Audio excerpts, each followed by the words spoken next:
आज से करीब 500 साल पहले इटली के एक पेंटर लियोनार्डो दा विंची ने एक ऐसी पेंटिंग बनाई थी जो आज भी एक मिस्ट्री बनी हुई है, मोनालिसा। दोस्तों, क्या राज छिपे हैं इस पेंटिंग में जो इसे दुनिया की सबसे रहस्यमयी और फेमस पेंटिंग बनाते हैं। मोनालिसा के बारे में जो सबसे रहस्यमयी बात है और जो हिस्टोरियन और आर्टिस्ट को सबसे ज़्यादा सोचने पर मजबूर करती है, वो है मोनालिसा की रहस्यमयी मुस्कान। अलग अलग एंगल से देखने पर इसकी मुस्कान अलग अलग दिखाई देती है, मतलब बदलती रहती है। एक एंगल से ये पेंटिंग मुस्कुराती हुई दिखाई देती है तो दूसरे एंगल से ये हल्की सी फीकी पड़ जाती है और फिर तीसरे एंगल से ये बिल्कुल गायब सी हो जाती है। कुछ इतिहासकार मानते हैं कि जिस औरत को विंची ने इस पेंटिंग में बनाया है वो अपने अंदर बहुत सारे राज छुपाए हुए है, इसलिए मोनालिसा की मुस्कान इतनी रहस्यमयी है। इस पेंटिंग को विंची ने बहुत बारीकी से बनाया है। पेंटिंग के कई हिस्से तो ऐसे हैं जिसे बनाने में विंची को 10 से 12 सालों का समय लगा। कुछ साल पहले एक डॉक्टर ने यह कहकर सबको आश्चर्य में डाल दिया कि मोनालिसा की पेंटिंग की मिस्टीरियस स्माइल का राज कुछ और नहीं, उसके 2 दांतों का टूटा होना है और यही वजह है कि उसकी ऊपरी होंठ थोड़ा दबा हुआ है।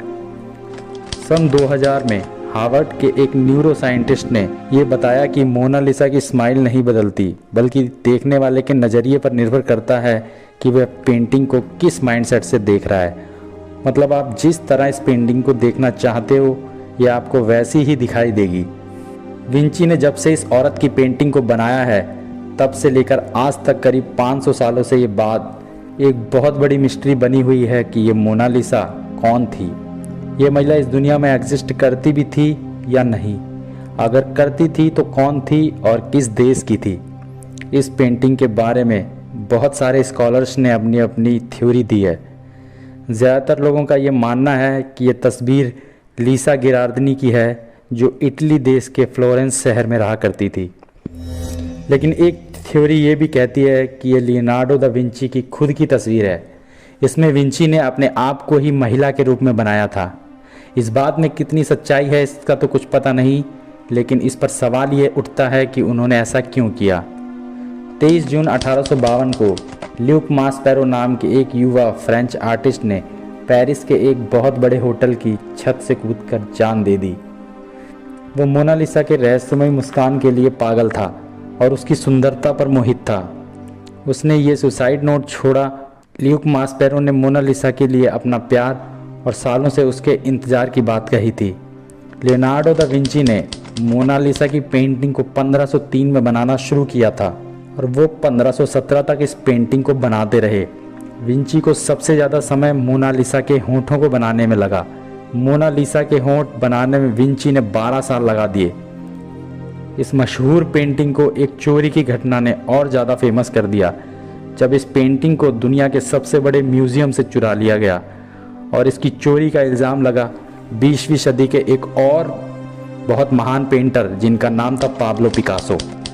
काफ़ी लंबी पूछताछ और इन्वेस्टिगेशन के बाद ये इल्ज़ाम खारिज कर दिए गए और पाब्लो पिकासो को इल्ज़ाम से बरी कर दिया गया। तो अब सवाल ये उठता था कि इस पेंटिंग को चुराने में किसका हाथ है।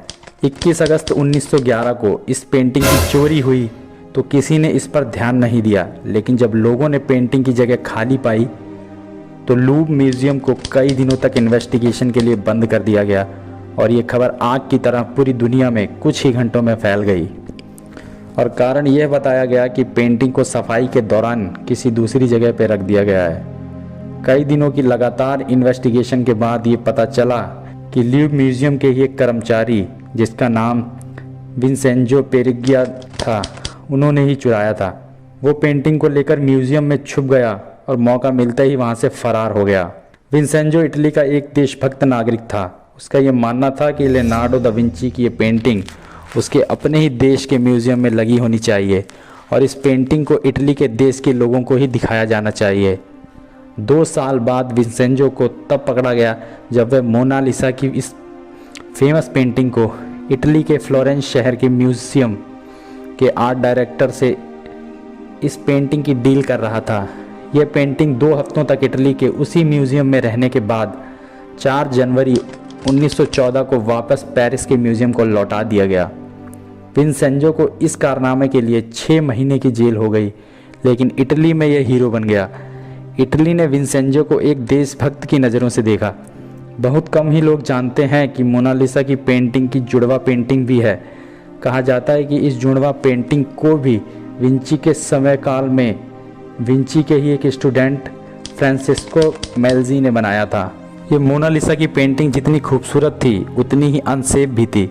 इस शानदार पेंटिंग को नुकसान पहुंचाने की कई नाकाम कोशिशें हो चुकी हैं। सन 1956 में एक बोलिवियन टूरिस्ट ने मोनालिसा की पेंटिंग पर एक पत्थर फेंक कर मारा था, जिससे मोनालिसा के बाएं हाथ की कूहनी पर एक निशान बन गया।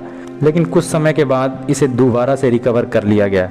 उसके बाद एक और दार्शनिक ने इस पर एसिड फेंका था। इस तरह के नुकसान पहुंचाने की कोशिशों को देखते हुए इस पेंटिंग को बुलेट प्रूफ कांच में रख दिया गया।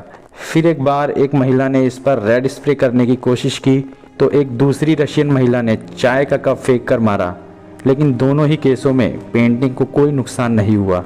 दोस्तों, आपको ये जानकर हैरानी होगी कि सेकेंड वर्ल्ड वॉर के टाइम पर इस पेंटिंग की जगह को 6 बार बदला गया, जिससे पेंटिंग जर्मनी के नाजी लोगों के हाथों में ना पड़ जाए। वैसे तो लियोनार्डो दा विंची एक लेखक भी थे, लेकिन फिर भी उन्होंने अपनी सबसे रहस्यमयी पेंटिंग के बारे में कभी किसी को कुछ नहीं बताया और ना ही इसके बारे में कहीं कुछ लिखा। दा विंची ने मोनालिसा की पेंटिंग को बनाने में 30 से भी ज़्यादा लेयर्स का इस्तेमाल किया था। उनमें से कुछ लेयर्स तो बाल से भी ज़्यादा बारीक थी। यह पेंटिंग मिस्टीरियस होने के साथ साथ दुनिया की सबसे महंगी पेंटिंग भी है। सन 1962 में इस पेंटिंग की कीमत $100 मिलियन थी और 2019 में इस पेंटिंग की कीमत $700 मिलियन आंकी गई थी। लेकिन फ्रेंच हेरिटेज लॉ के अकॉर्डिंग इसे कभी खरीदा और बेचा नहीं जा सकता, क्योंकि ये पब्लिक के लिए है। सन 1519 में लियोनार्डो दा विंची की मृत्यु हो गई और इस पेंटिंग को फ्रांस के शाही घरानों में डेकोरेशन के लिए इस्तेमाल किया जाने लगा। फ्रेंच रेवोल्यूशन के बाद पेरिस के सबसे बड़े लोव म्यूजियम में जनता को दिखाए जाने के लिए रख दिया। नेपोलियन बोनापार्ट को इस पेंटिंग ने अपना दीवाना बना लिया था। ये पेंटिंग नेपोलियन के बेडरूम की शोभा बढ़ाने में लगी रही।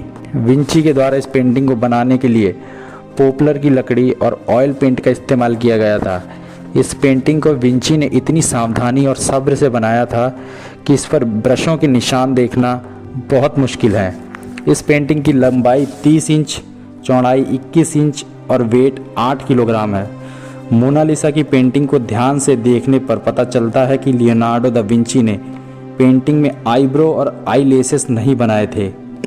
लेकिन सन 2017 में एक फ्रेंच साइंटिस्ट पास्कल कोट ने हाई रेजोल्यूशन स्कैनिंग से ये पता लगाकर दुनिया को बताया कि शुरुआत में आईब्रो और आई लेसेस बनाए गए थे, पर समय के साथ साथ कलर फेड होता चला गया और एक समय के बाद पूरी तरह से गायब हो गए।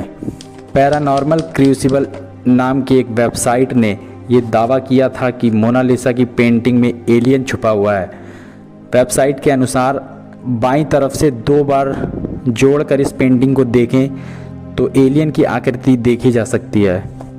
कुछ स्कॉलर्स ये बताते हैं कि पेंटिंग के लेफ्ट साइड में एक मैसेज छुपाया हुआ है। ये मैसेज इटालियन में है, ला रिस्पोस्ता सी ट्रोवा की। इसका मतलब होता है आंसर इज़ हियर, मतलब उत्तर यहाँ है। हालांकि इस बात में कितनी सच्चाई है इसको कोई नहीं जानता। जिस दिन से इसे पेरिस के लूव म्यूजियम में रखा गया है तब से लोग इसके लिए फ्लावर्स और लव लेटर्स छोड़कर जाते हैं। पेरिस के इस लूव म्यूजियम में मोनालिसा की पेंटिंग के साथ साथ 35,000 और भी आर्ट फ्रेम रखे हैं, लेकिन लोग सिर्फ इसी पेंटिंग को देखने जाते हैं। मेरी वीडियो कैसी लगी? अगर अच्छी लगी हो तो इस तरीके की और भी वीडियो देखने के लिए हमारे चैनल को सब्सक्राइब करें।